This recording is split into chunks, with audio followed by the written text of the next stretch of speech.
Hey, I want to welcome you to the Innervate podcast. Today I've got the amazing Smallz and Raskind, two incredible photographers that I've known forever now. And why don't you guys introduce yourselves? Let us hear who you are. We're Smallz and Raskind. I'm Smallz. He's Raskind.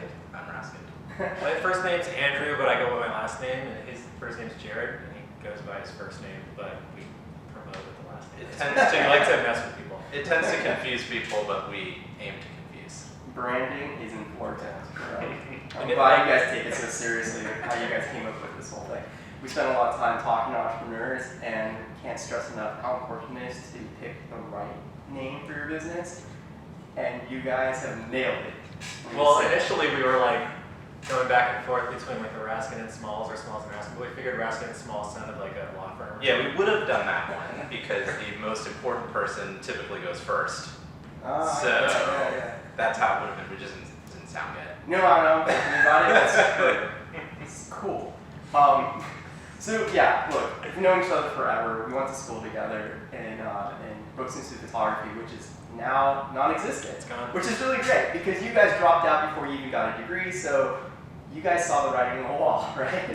Well, we didn't leave because we felt like the school was getting weird or anything. We left because like we just couldn't wait to start working. Yeah. He left about 6 months before I did. Came down to LA, started assisting, kind of networking the industry. Yeah. I stuck around and learned some stuff about like web design and stuff, and then we kind of like decided, okay, the time is now. We've got to just do it because we were like both super pumped.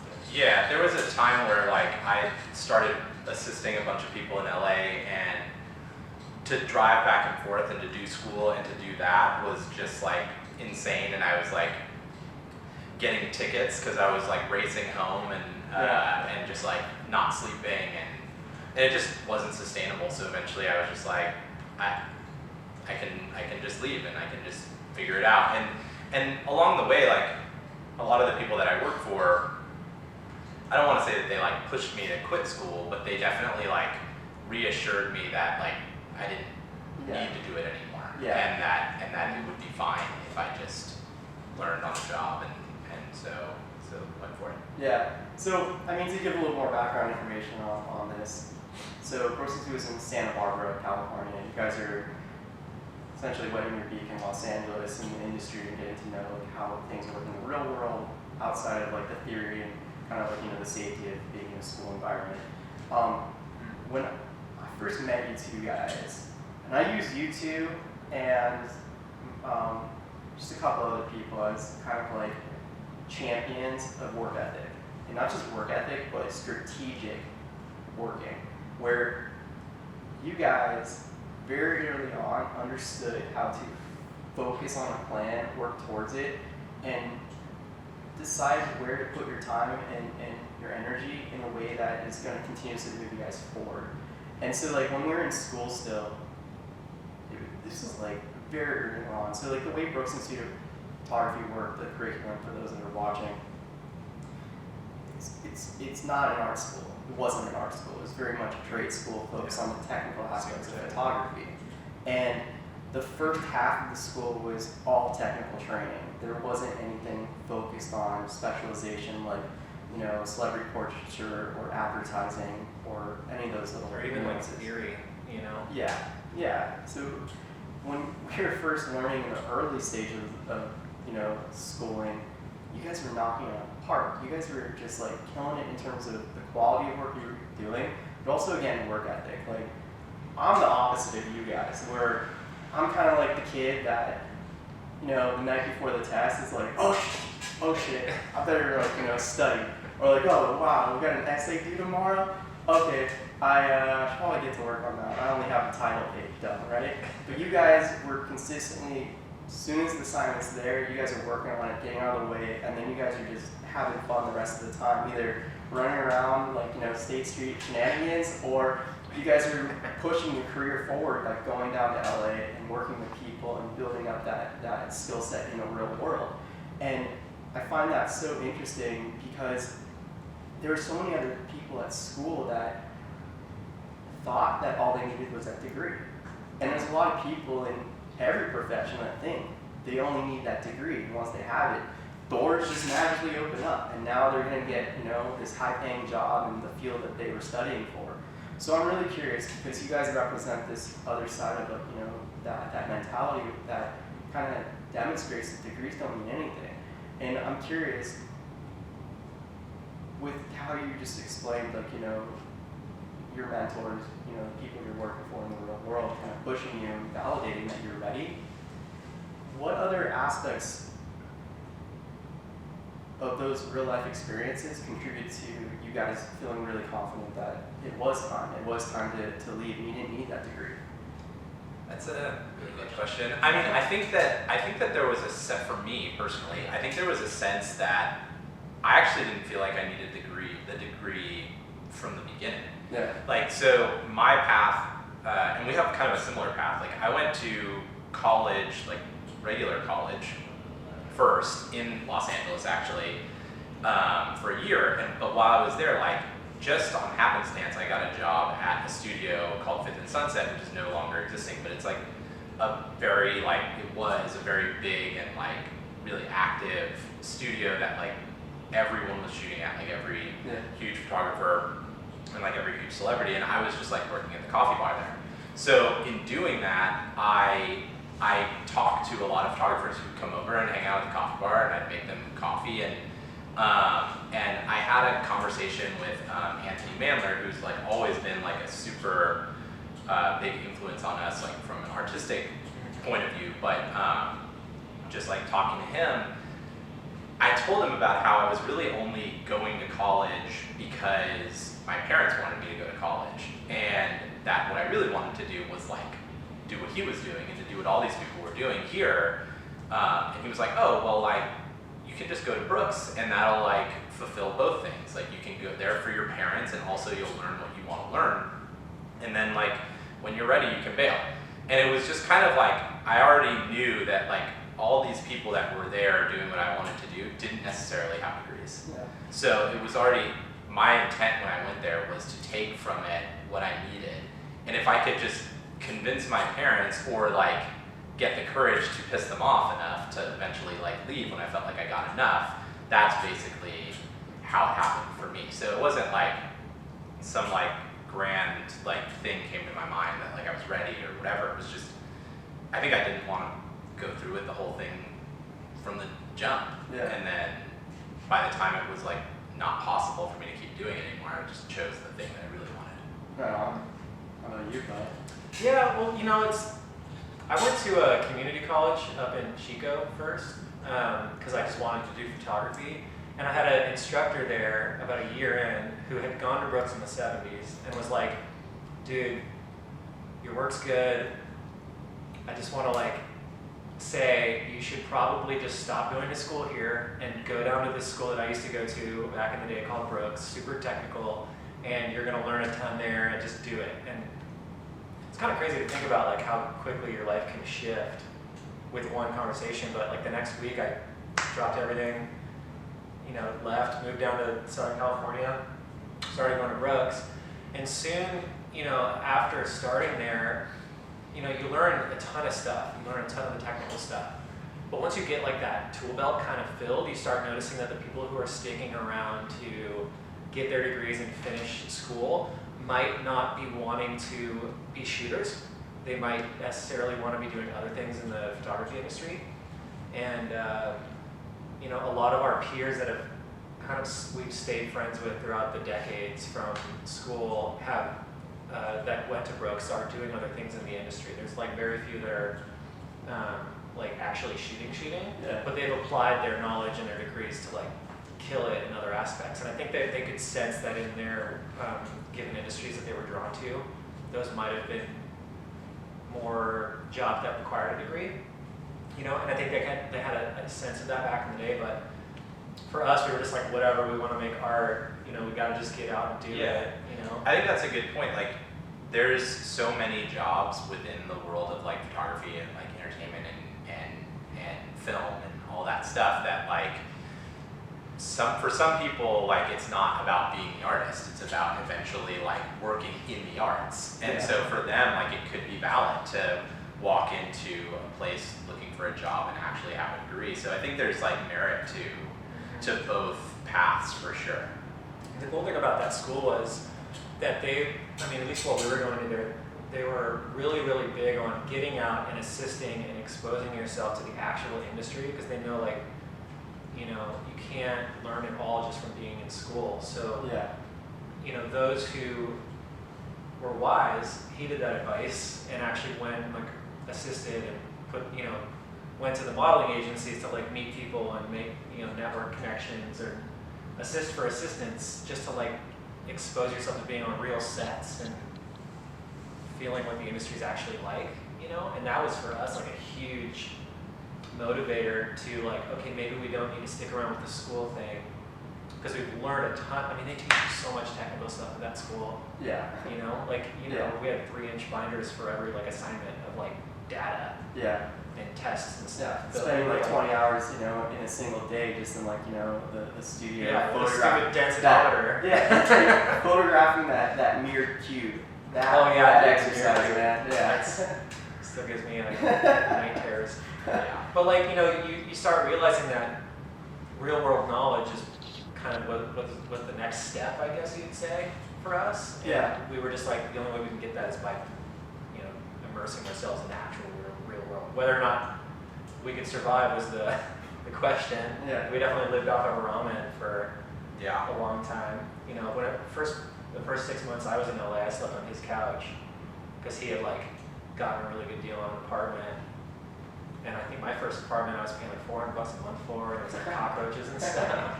But you do what you got to do to kind of get into the industry and, put yourself in a place where you can be around what's happening.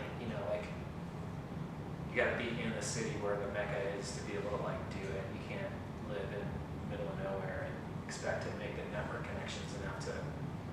Yeah. So you just hit a key word, the network connections. So I think that is another step to this whole thing of success as well, and we touch on this a lot. One of the things that, like, was for me extremely eye-opening while at school was going to a class with a professor, and they're all working professionals, or they were when you're at, when the school is still around.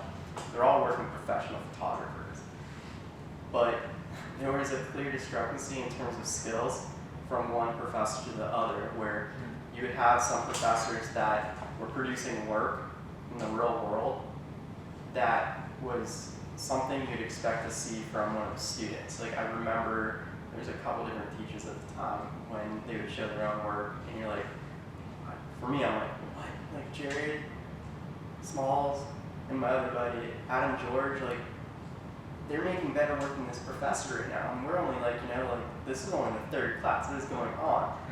But then, as you get to, like, learn more about the industry and how the real world works, you start to understand that who they know. It's not this BS, like, term or, like, phrase people throw around to, like, kind of make others feel good or bad about, their success or not. Who you know really does matter, and how you leverage who you know.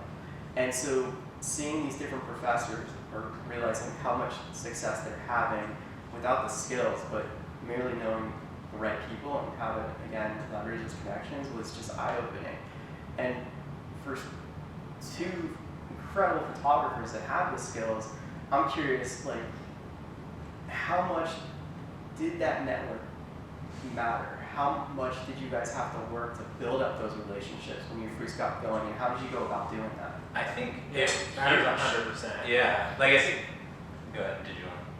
You can go ahead. Sorry, I don't want to. But, well, no, I mean, like, one of the first, I think, like, the gatekeeper to the network for both of us is, like, and I think Smallz will agree. So, like, while we were at Brooks, I actually emailed, like, the dude who ran the grip room at Fifth and Sunset, where I used to work, and I was like, oh, like, can I get some work with you guys? Like, can I just come in and, like, help you with the gear, like, whatever? And they were like, man, we don't have any work.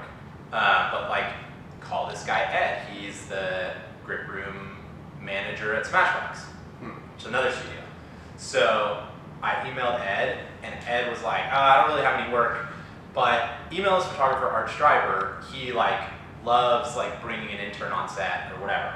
And, like, that email is the one, like, is the crux of like all of our connections and our entire peer group, like today. and everything. And so basically, so after that, I obviously emailed Art, and Art was like, okay, like come down here and we'll have a meeting with my first assistant and you and me, and we'll talk and we'll see how we can work together. And so I went down there, and now Art has like a full-on internship program that like he always has a full-time intern. It's like a legit program. And people come out of there like really, really ready to kick ass in the industry. Yeah, but at the time, it was just like people who could help on set for free, essentially. He was like, cool, like it sounds like after meetings, like cool, it sounds like this could be good, you could work for us, but like you should also hit up this guy, Hugh, who runs Digital Fusion, which is like a retouching house and printing house, and now they have like digital techs and all those things, all under equipment rental, like all under one roof. But so basically then we went there and interned there on a more full-time type of basis. So I would get to go on set with Art when he had shoots, and then intern at Digital Fusion like 3 days a week, essentially like trimming photographers' prints. So like I was just looking at prints all day, and then Smallz ended up like basically taking that internship over when I was done. So then he went over there and learned like a shit ton about retouching, which has helped us because he does all of our retouching. But essentially like Art is like one of these people who is so selfless, like I don't even know how he does it. But if you've called him and asked him about something, he doesn't have time all day, he'll pick up the phone and call you at midnight to talk to you, because it's like, I owe you a phone call, like what's going on, let's talk about it. And he'll share all of his contacts. Like our first trip to New York on a networking trip, this was before Instagram, before every photographer had websites, like it was all very new. People still had music playing on their websites. God, I hate that so much. and so essentially we like gave Art a list of the people we wanted to meet with, and we went to New York with a notebook of names and addresses, and like when we'd be outside like the Time Inc. building, we would say, hey Art, we're like outside the Time Inc. building, and he would send an email or a phone call on our behalf and get us in. Like, yeah, and it wasn't because we were like at the caliber to be able to shoot for these people yet, like, you know, he put himself out there to get us in the room to like talk to these people and discuss with them, like show our books, discuss where we might need to go in the future with our work, like better ways to present stuff, so that we could eventually start shooting with them. You know what I mean? So just to touch on this, when you're going out and doing this, you weren't going out to pitch people and sell them. You're going out to build relationships. Well, it was both. It was both. Like, you know, we kind of had like pie in the sky expectations. What you just described though, it sounded like the more core focus was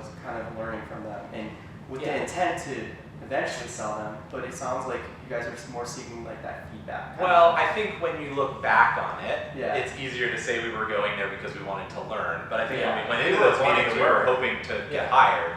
And some people did hire us, like, and some people that we met on that first trip, like, we still work with today.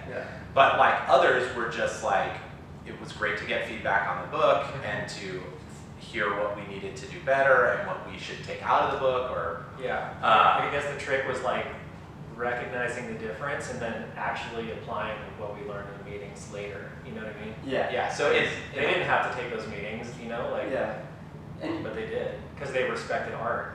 So in terms of like taking that feedback and applying it, were you applying it universally, or were we kind of like focusing it towards, okay, this, you know, potential client gave us this feedback, we're going to apply it to, you know, our portfolio and give them, like, show them a specific type of portfolio geared for them, versus showing this other client with different feedback?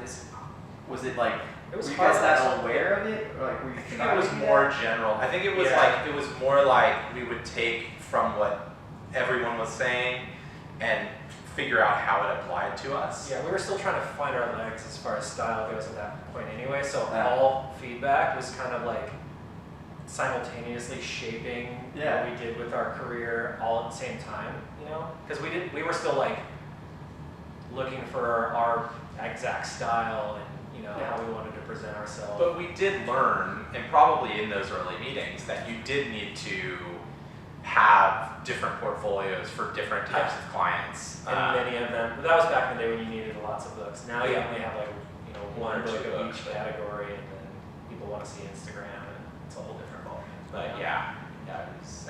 But ultimately, like back to the networking aspect, it's just like if we hadn't met Art, if he hadn't put himself out there for us, like we would never have had those opportunities. We might have met some of those people through our own like, you know, ingenuity, but like he made it that much easier for us in a time where it's not easy to reach people. Like Yeah. it's In so an much industry easier where to reach a lot of people people don't now. actually go out of their way to promote their peer either. Like, you know, you hear, like, we are really lucky. We got in with this peer group that is very supportive of each other, and it all kind of goes back to Art. Like, we'll probably refer to him a lot because he's been a great mentor throughout the years, but Yeah.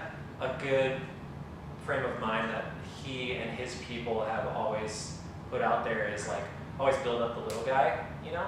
Yeah. Because you never know where that person's going to end up in the future either. You know, they could end up being your client or your boss one day or whatever. So you like treat everybody with respect. Yeah, and the assistant photo editor today is the photo director in 10 years. Yeah. Yeah. So it's like so- you do have to make sure that you care about everyone and talk to everyone and email everyone and not just like, I mean, it's common decency just to be like that, but also like it has career implications. Yeah, I mean, but it's also like, I mean, it's hard for a lot of people to remember that because, I mean, a lot of these best practices in business that we're taught, I mean, I don't know if it's so prevalent today because, you know, it's a little bit later in history now, but before a lot of these best practices in business based on industrial era, and touch on this a little bit too, those best practices were very much about destroying competition, right? Yeah.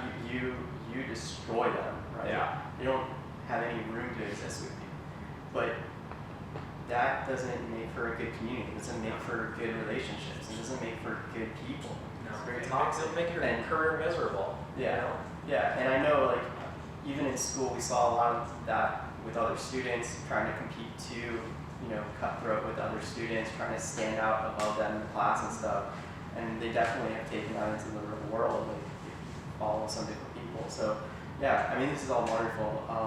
We're gonna take a quick break though, get right back into it. We're gonna have some quick community announcements and get right back to talking with Jared and Andy. So awesome, cool. Kind of